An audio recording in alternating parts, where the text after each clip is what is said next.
Queremos compartirles también información sobre un estudio que hicimos. A mí lo que me pasa muchas veces es que cuando uno busca información sobre experiencia del colaborador, casi todo lo que encontramos son estudios hechos en mercados más maduros y más avanzados.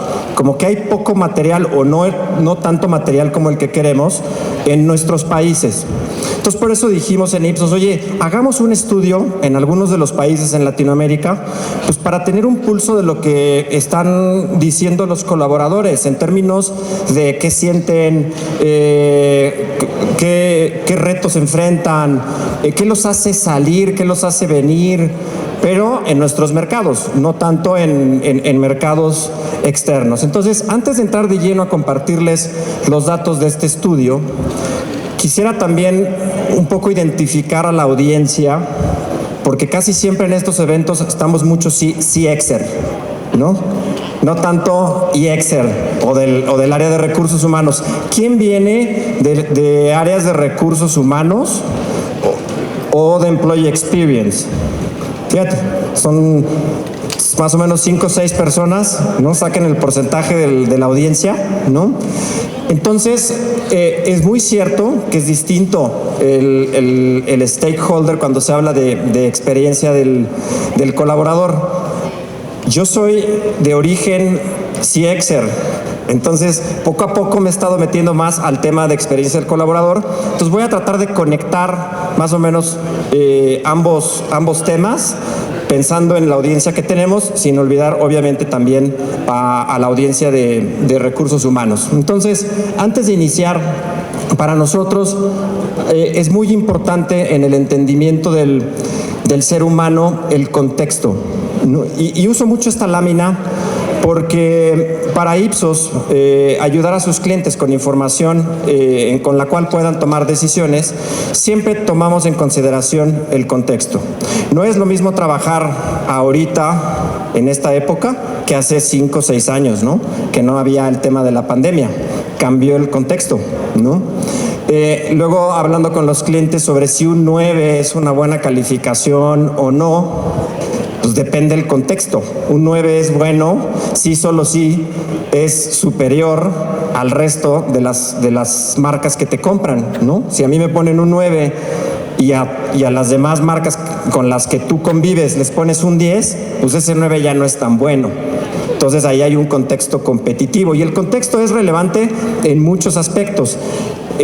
Ahorita estamos viviendo una época particularmente difícil, aunque nosotros estamos acostumbrados a transitar en crisis como latinos, pero no había sucedido este fenómeno en donde confluyen muchas crisis al mismo tiempo. No voy a mencionar todas, pero lo más reciente comenzó con el tema de la preocupación por la inflación, que para nosotros estamos acostumbrados, pero no los mercados más maduros. Y ahorita la última, que tiene que ver con este señor, ¿no? Que tiene ahorita en jaque a los mercados, generando mucha incertidumbre con todas las políticas y las firmas ejecutivas de decisiones ejecutivas que está tomando. Entonces decidimos también hacer un estudio que nos permitiera ver cuál es el sentir de los mexicanos ante esto que está pasando, ¿no? Porque esto lo que está generando ciertamente es incertidumbre y la mitad de los mexicanos considera, o casi la mitad, que eso tiene un impacto tanto para México como para la presidencia de la República. Entonces, eso es un estudio completo. Hoy les traje solamente un par de datos para mostrar cómo el tema nos está impactando. Hay un conocimiento muy alto de los mexicanos que han oído o han escuchado hablar sobre el tema de las acciones que está tomando Donald Trump, principalmente el tema de inmigración, aranceles, y eso comienza a preocupar cuál es el impacto que va a tener a las marcas y a los clientes con los que trabajamos. Entonces, también está cambiando el contexto, ¿no? Sobre el tema de las políticas de diversidad e inclusión, si estamos hablando de temas de experiencia del colaborador, choqueó el hecho de decir cancelamos estas iniciativas en empresas de la talla de empresas muy grandes que vimos como Walmart, como Amazon, como Meta, y esto se ve reflejado en lo que los mexicanos están de alguna forma identificando. O sea, ellos están identificando que sí, en efecto, eso puede tener un impacto. Eso abre las puertas a que quizás se hable del tema del boicot a las marcas americanas, del nacionalismo, el patriotismo y empezar a consumir productos mexicanos. No sabemos eso en qué va a acabar, pero ciertamente pone un contexto complicado. Entonces, cuando vemos que hay situaciones tan complejas, nunca ha sido tan importante el encontrar una diferencia competitiva y, ¿por qué no?, en la experiencia en general, ¿no? Pero es muy difícil lograrlo, cada vez más. Hicimos otro estudio en Ipsos de Global Voices, en donde vimos que solamente de cada 2 empresas, 2 de cada 10 empresas se identifican como líderes de experiencia, ¿no? Haciendo una autoevaluación, ¿no? Entonces, al final del día, todo esto, de alguna forma, va moldeando el cómo es un reto entregar buenas experiencias para que las empresas prosperen. Nosotros hemos identificado varias tendencias, hoy voy a mencionar 5 en el mundo de experiencia del colaborador. La primera tiene que ver con el tema de inteligencia artificial, obviamente, no se habla mucho de ese tema, más visto como una amenaza o como una oportunidad. Les voy a compartir algunos datos de lo que hemos encontrado. El tema de replantear la propuesta de valor. ¿Por qué está haciendo eso una tendencia? Por lo cambiante que estamos observando, ¿no? Cambian las necesidades y las expectativas de las personas y eso hace que las empresas se vean en necesidad de replantear su propuesta de valor. Hoy muchas de las conversaciones con los clientes van en torno a este tema, porque hay empresas que ni siquiera tienen definida su value proposition. El tercer punto, que a veces lo saco de aquí, lo pongo otra vez, pero ahora en el contexto que estamos observando que la mayoría de las empresas están pidiendo a los colaboradores volver de manera presencial casi todos los días. En lo personal, inicialmente me sorprende, no estoy del todo de acuerdo, por un estudio también que hicimos al respecto sobre los beneficios que tiene el trabajo híbrido. Tampoco estamos a favor 100% del trabajo 100% remoto o 100% híbrido, porque tienen beneficios ambas cosas. Más adelante lo voy a platicar un poquito. El tema de que estamos muy probablemente en la antesala de no sé si una recesión, sí, pero un problema, una situación económica muy compleja. Esta semana es una semana complicada para los mercados por muchas de las cosas que están pasando. Algunas grandes empresas de las Big Seven están publicando resultados y eso siembra incertidumbre. También el día de mañana se publican algunos datos de desempleo en Estados Unidos y eso empieza todavía a preocupar a las organizaciones. Entonces, siempre que, ¿eso qué pasa? Cuando uno tiene iniciativas y va a invertir en ellas, necesitamos demostrar el retorno de esas iniciativas. Pensando en la gente que trabaja en el espacio de recursos humanos, sus iniciativas también compiten con otras iniciativas y cada vez más se pide el hecho de que demostremos el retorno de inversión de esas iniciativas. Si uno logra hacer la conexión entre Employee Experience y Customer Experience, es un camino relativamente sencillo de probar cómo tiene un retorno y un impacto en la experiencia en general. Y por último, el tema de alineación con valores y propósito, ¿no? Es esta demanda de que las organizaciones cada vez más muestren que tienen una contribución a la sociedad, más que simplemente vender un servicio o un producto. Y muchas veces preguntan, oye, pero eso no se ha cuantificado, ¿qué impacto tiene? Pero para la gente es relevante. Para los inversionistas es relevante y hay compañías que siguen defendiendo esta estrategia de mostrar esa contribución. Por eso los temas de ESG han tomado también tanta relevancia, ¿no? Entonces, déjenme entrar a temas, a esta gráfica. Esta gráfica me gusta, hablando un poquito de la inteligencia artificial, porque nos deja ver una cosa. Este es el tiempo que tomó a estas compañías llegar al 1,000,000 de usuarios. ¿Alguien me sabe decir cuánto le tomó a ChatGPT?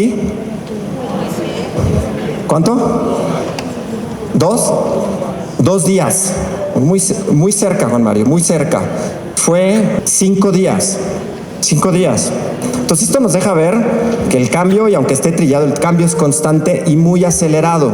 ¿Por qué esto es importante en el contexto de la experiencia del colaborador? Hoy, aquí hay otro dato de KPMG que dice que el 96% de las organizaciones están en un proceso de transformación. Y si no, ustedes díganme si no van con un cliente y les dice, es que estamos en un proceso de transformación por la digitalización o por la omnicanalidad o por lo que tú quieras. Y sí, ciertamente las compañías están en un proceso de transformación.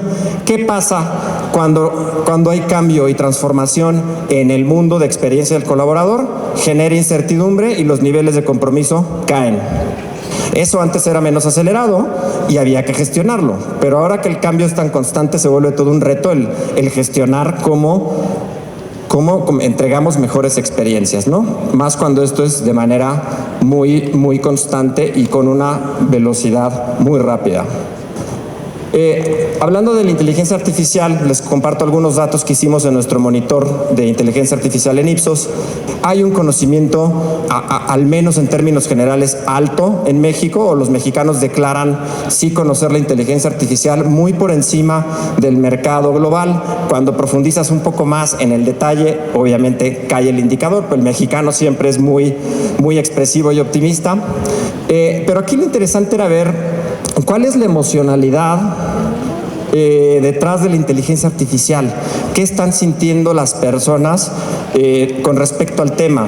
Y aquí el gran mensaje es que está polarizada la opinión. Hay una mitad que dice que les genera emoción, otra mitad que dice que les genera nerviosismo. ¿Y eso qué significa? En México somos más optimistas, está el 70% en optimismo contra 48%. Si lo vemos en la serie de países donde medimos eso, México está hasta acá con optimismo. El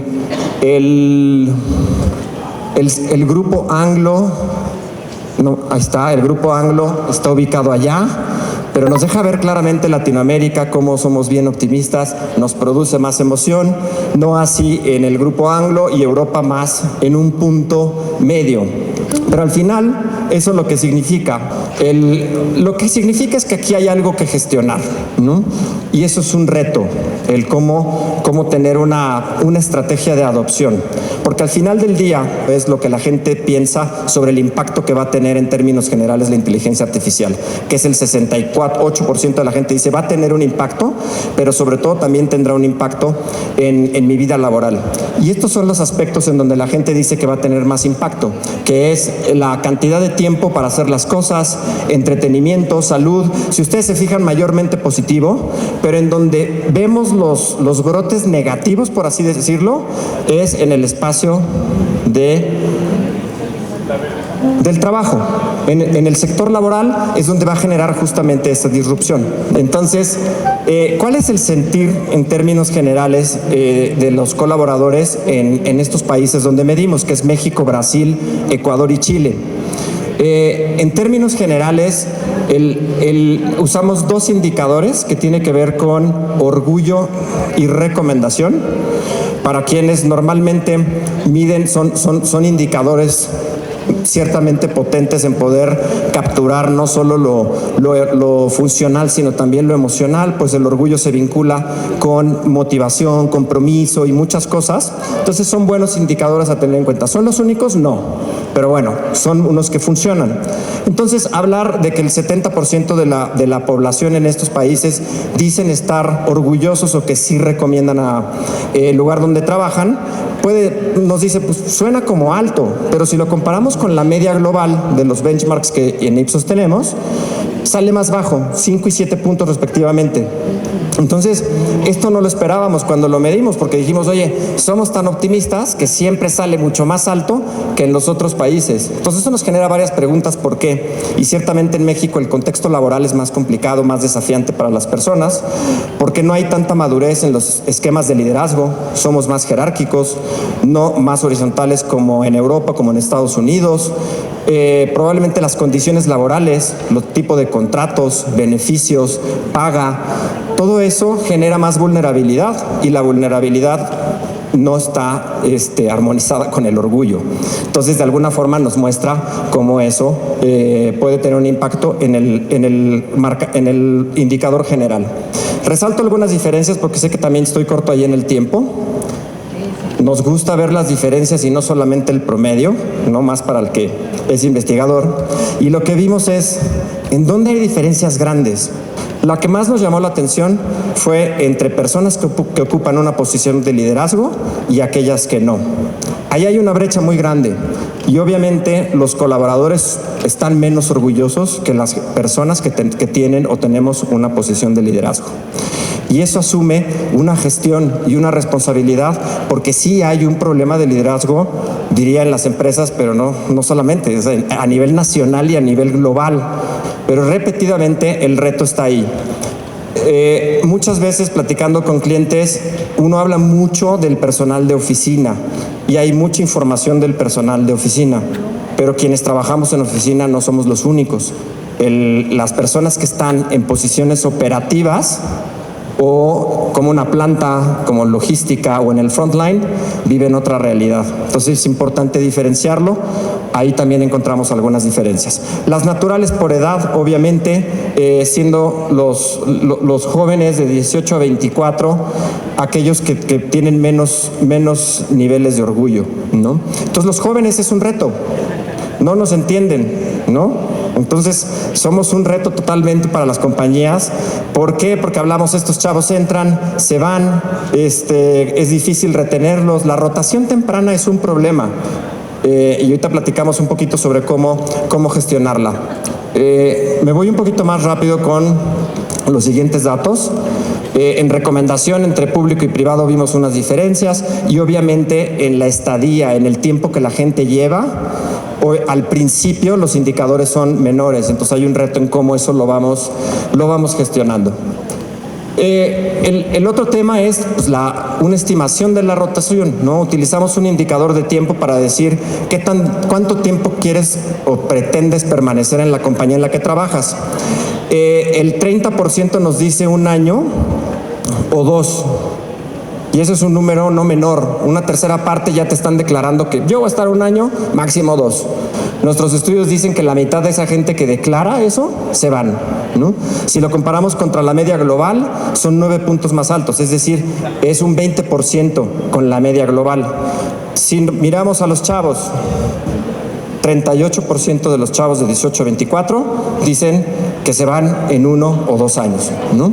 Entonces, bueno, al final, explorando rápidamente, oye, ¿cuáles son las razones de salida o en este caso, qué te haría que salir o por el contrario quedarte? Y luego vemos las de retención. ¿Qué es lo que la gente dice normalmente? Esto hablaba ya de la recomendación, cómo va creciendo a través del tiempo, lo mismo es con el orgullo. Al principio es un reto porque es empezar a enamorar a ese colaborador. Vamos a ver las razones de por qué se irían a otro trabajo. Esta es una pregunta declarada, no hay aquí regresión ni análisis de drivers. Esto fue lo que la gente dice que les haría dejar su trabajo actual. Obviamente la que esperamos primero es pues el salario, ¿no? Casi todo el mundo dice pues el salario. Pero creo que vale la pena mirar las siguientes: oportunidades de desarrollo como la segunda, y las siguientes dos hablan de motivación y reconocimiento. Ese es un gran reto y es un problema. Pregúntense cómo en sus organizaciones se trabaja en una cultura de reconocimiento. Háganse esa pregunta y vean si realmente estamos enfocados en ese tema, ¿no? Si pensamos en el talento joven, ¿cómo me voy a quedar en un trabajo en donde no soy reconocido, en donde quizás no estoy haciendo las cosas que son relevantes para mí, en donde no aprendo, en donde no me reconocen, etcétera, ¿no? Por ahí el tema de sentirse listo para un cambio. Los jóvenes y en general la gente quiere probar cosas nuevas. ¿Cuánto se trabaja en rotar áreas? Esto es una práctica conocida, pero que no se hace tanto, la rotación entre áreas, y es bien importante para que los jóvenes principalmente puedan conocer justamente y aprender otras cosas. Déjenme voy un poco más a... Casi no se ve, pero lo que les quiero mostrar es que ese fue el ranking de las cosas en términos generales. Pero luego lo que quisimos ver fue separar a la gente que nos dijo que se iba a ir en 1 o 2 años y vean lo que pasó. Esperen un segundo. Ahí está, ¿no? El ranking cambió, ¿no? O sea, los atributos que sobreindexaron de ese grupo de personas que dicen quererse ir temprano, los procesos lentos fue el atributo que más brincó o sobreindexó sobre la media, ¿no? El trabajo flexible, que el trabajo flexible dicen pues ya es un given, un must, ¿no? O sea, sigue siendo un tema que hace una diferencia entre la gente, aunque hoy se esté poniendo un poquito de lado. Yo creo que se está intentando normalizar para que sea visto como un beneficio y no como algo ganado, ¿no? Y el tema del jefe, el comportamiento del jefe, también es de los que más sobreindexó. Volvemos al tema del liderazgo, ¿no? Entonces, al final, en términos de rotación, ¿cómo podemos trabajar para evitar la salida de personas? Me salté un slide en donde hablábamos de la escucha. Y eso es bien importante, y más en el contexto en el que estamos ahorita, con una solución tan poderosa como la que tiene Question Pro, ¿no? O sea, hoy el 70% de las organizaciones dicen, hacemos una encuesta de clima. Y esas suceden una vez al año, 2 veces al año, ¿no? Entonces, les dejo quizás una forma fácil de recordar cómo podemos trabajar en la retención. Y diría, la primera, ser más humanos, ¿no? Se oye bastante romántica, pero esa palabra luego la utilizamos y no la pensamos. Recursos humanos, ¿no? ¿Qué significa ser más humanos? Y piensen aquí si en las acciones que ustedes, acciones, iniciativas, comportamientos que están teniendo, realmente son empáticos. Realmente les están diciendo, oye, a la persona que tengo enfrente, para mí eres importante. Entonces, si ustedes piensan en ese mindset, esto va a ser muy fácil que lo recuerden. Yo les puedo decir, escuchar. Claro que es importante escuchar. ¿Por qué? Porque para mí es importante lo que tú piensas, lo que tú dices, ¿no? Para mí es importante tu tiempo. Por eso, entonces te doy trabajo híbrido, porque sé que para ti es importante el no perder tanto tiempo en el tráfico, ¿no? Para mí es importante tu trabajo. Por eso te reconozco. El reconocimiento es bien importante. Luego dicen, oye, ¿cómo trabajamos en una cultura de reconocimiento? Hay muchas prácticas, hay compañías que, hay unas muy simples. Abren canales todo el tiempo disponibles para que reconozcas un colaborador. Google lo hace, ¿no? Nosotros lo hacemos, se llama YouRock. Y se siente bien padre el hecho que te llegue un mensajito de Juan, de Pedro, que te digan, oye, me ayudaste mucho, ¿no? ¿Con qué? Lo anclamos a nuestros valores. Y ha generado un pasito en reconocimiento. No necesitamos hacer cosas luego tan grandes, porque luego eso va a empezar con el liderazgo. En el tema de escucha, hoy las herramientas nos permiten escuchar al colaborador en todo momento, ¿no? Hablábamos del tema de inteligencia artificial, que es visto como una amenaza. ¿Por qué no pensamos la inteligencia artificial como un habilitador en pro del bienestar de los colaboradores, ¿no? Para que ellos vean el beneficio que tiene. Oye, me importas tú, me interesas, te voy a dar herramientas para que tu vida sea mucho más fácil. Si logramos comunicar, hay que hacer una estrategia de adopción, obviamente, dentro de la organización. No es un tema así pero desde nuestras sillas lo que nosotros podemos hacer es, comiencen a usarla y piensen cómo la inteligencia artificial puede hacerle la vida fácil a sus colaboradores, ¿no? ¿Cómo le hago? Bueno, en herramientas como la de Question Pro puedes tener canales abiertos en donde la gente diga, descríbeme todas los procesos que sean vampiros, o sea, esos que te consumen toda la energía porque son muy tediosos. Mídanlo por un periodo y se van a dar cuenta de las cosas que van a ver ahí, ¿va? Obviamente planes de desarrollo, salario emocional son relevantes. Vámonos ya a los últimos slides. Este tiene que ver con atracción. ¿Cuáles son las cosas que serían más atractivas para ti en la búsqueda de un empleo? Va a haber correlación, pero son diferentes, ¿no? Acuérdense que hay dos temas clave, atracción y retención. Entonces, obviamente el salario sale como número uno. Oportunidades de desarrollo y crecimiento, oportunidades de trabajo flexible, sigue saliendo, salió en retención, salió en atracción. Entonces es un tema que no echemos de menos con que es relevante. Ayer veía una publicación de Bimbo, grandota en un titular, estamos reclutando con trabajo flexible. Obviamente era para una persona de ciencia de datos, pero es un tema que lo siguen poniendo como un diferenciador. Y luego el tema de ubicación, obviamente, las 5 cosas que estamos viendo ahí son aspectos de experiencia individual, que es lo que la gente tangibiliza. No por eso los que siguen en esa lista, que casi no se alcanza a ver, lo que tiene que ver con cultura, lo que tiene que ver con estrategia, con cosas institucionales, no por eso no son importantes, ¿no? Y ahorita les voy a mostrar por qué.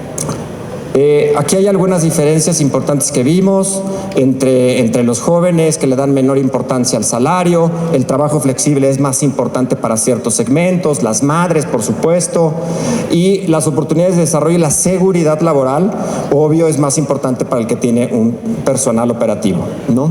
Entonces, a ver, vámonos al ¿qué hago para atraer? Pues hay que ponerse más guapo, ¿no? Piénsenlo de esa forma.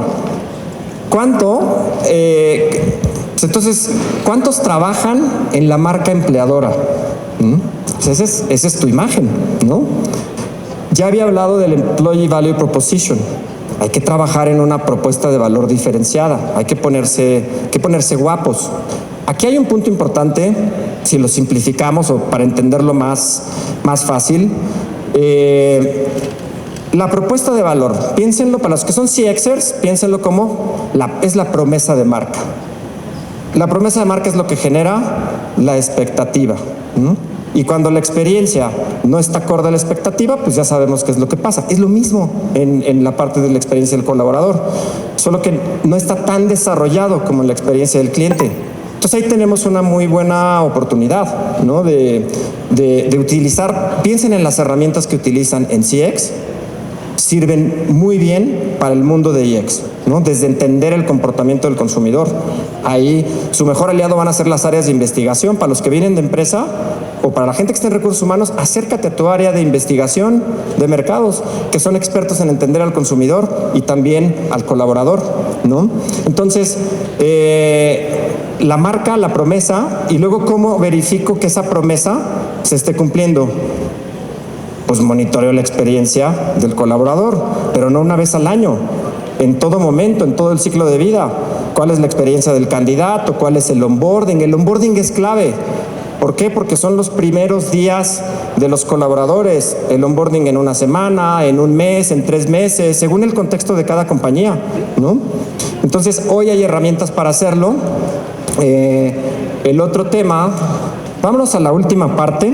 Yo decía que los atributos de la lista que estaban hasta abajo, todo lo que tiene que ver con cultura, no salen de manera espontánea cuando le preguntas a la gente, obviamente, pero tienen un peso muy importante en aspectos de experiencia y de retención. Fomentar una cultura positiva es bien importante. En términos generales, la gente nos dice que experimentan una cultura positiva, ¿no? Ahí yo veo optimismo, pero bueno, sí, hay un 75% que dice la cultura de mi compañía es positiva. Hay un dato que ya no abrí porque inclusive no se hubiera visto, pero que cuando ves las asociaciones negativas tiene que ver con jerarquía, con favoritismo, con muchas cosas que los líderes hacen. Tenemos por ahí un cliente muy grande que tiene la cadena más grande de tiendas de conveniencia. Y ese es un gran reto, ¿no? El ambiente que se pueda, tóxico que pueda generarse o no en diferentes espacios. Y la razón de eso es el líder, ¿no? Entonces, cuando uno ve cómo cambia la recomendación entre las personas que dicen experimentar una cultura positiva o negativa, vean la diferencia. Son 50 puntos casi, un poquito menos, ¿no? Pero de 27 a 73, ¿no? Entonces, sí, promovamos una cultura positiva. Esto se dice fácil. El tema de los valores organizacionales, que al principio lo mostré, es importante tenerlo claro. Eso va de la mano de crear una value proposition, o sea, todo esto, ¿no? Y la promoción de promover el respeto, ¿no? O sea, las personas que dijeron la palabra respeto, los niveles de recomendación obviamente son más altos, ¿no? Y hay un dato bien importante en donde el 46% de las personas esperan que las organizaciones tomen una postura ante los temas que están sucediendo allá afuera. O sea, es decir, que el CEO haga un punto de vista interno en las compañías para ver qué piensa y cómo lo van a enfrentar. La gente realmente lo demanda y esas cosas las reciben bien, ¿no? ¿Por qué traje este ejemplo aquí? ¿No? Si el tema no fuera importante, Starbucks experimentó o está experimentando un reto en el Middle East fuerte, cayeron sus ventas fuerte porque se le estaba asociando con que estaba apoyando a Israel, ¿no? Tuvo un impacto muy fuerte en las ventas de la compañía. Eso lo saqué de su página, en donde ellos tomaron una postura clara sobre lo que está pasando allá y cuál es la opinión de ellos, diciendo, no, nosotros no estamos apoyando nada de eso, ¿no? Y por último, promover una cultura positiva. ¿Por dónde empiezo? Bueno, hay muchas cosas que hacer, pero primero necesitamos crear espacios en donde haya seguridad, espacios seguros. Para los que luego no venimos del mundo de recursos humanos, dice, pues seguro de que me pongo un casco o qué, ¿no? En realidad, y esto conecta con los temas de inclusión, pregúntense si en sus organizaciones la gente siente la libertad o se sienten seguros de hacer cosas sin que sean criticados, sin que haya represalias, de equivocarse, de experimentar y cometer errores, ¿no? A mí toda esta información en realidad me ha movido bastante, porque yo mismo me cuestioné qué tanto lo hago todos los días. Y cada vez más fomento el hecho de que, otra vez volvemos al concepto, para mí eres importante, entonces es importante escuchar tu opinión. Para mí es importante que pruebes, que te equivoques, sin que haya una represalia. Entonces, todo esto se empieza a medir y tiene impactos muy fuertes en la recomendación, orgullo y otros indicadores. Aquí se ve entre los que perciben un espacio seguro, recomendación 85 u orgullo, y los que no, 14. Entonces, hay una conexión fuerte ahí en esos datos. Y con eso prácticamente terminamos. Déjenme cerrar el tema de la diversidad e inclusión que mencioné al principio. Puse aquí algunas de las marcas que están apagando estos programas. Yo no creo que sea un tema de olvidarnos de la diversidad e inclusión, ¿no? Es un tema, si se lee un poco sobre esto, habla más sobre el exceso o el extremo hacia ese lado, ¿no? Es decir, el favorecer en este sentido a personas que sean minoría, y eso no es lo que se busca, ¿no? O sea, eso va contra la discriminación. No creo que haya alguien aquí que diga, sí, es correcto discriminar, probablemente sí, pero lo que se busca es no discriminar e incluir no solamente diferencias étnicas, sino de pensamiento y de voz. Eso va a seguir y se recomienda hacerlo, como ya lo comenté anteriormente. Algunas de las recomendaciones de lo que platicamos sobre estos temas, ¿no? Inteligencia artificial. Hay que asegurar que todo el mundo tiene el mismo acceso dentro de las organizaciones y trabajar en un plan de adopción, ¿ok? Y enfocado en el bienestar del colaborador, no tanto en el profit que pueda tener para la organización. Eso va a pasar, ¿no? Démosle ese enfoque.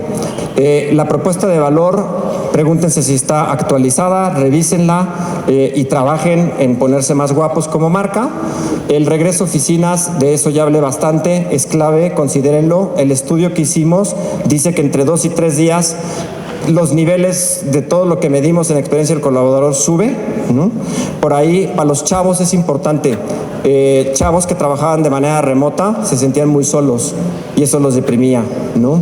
Entonces, la conexión entre UX y CX, hay mucho que podamos compartir al respecto.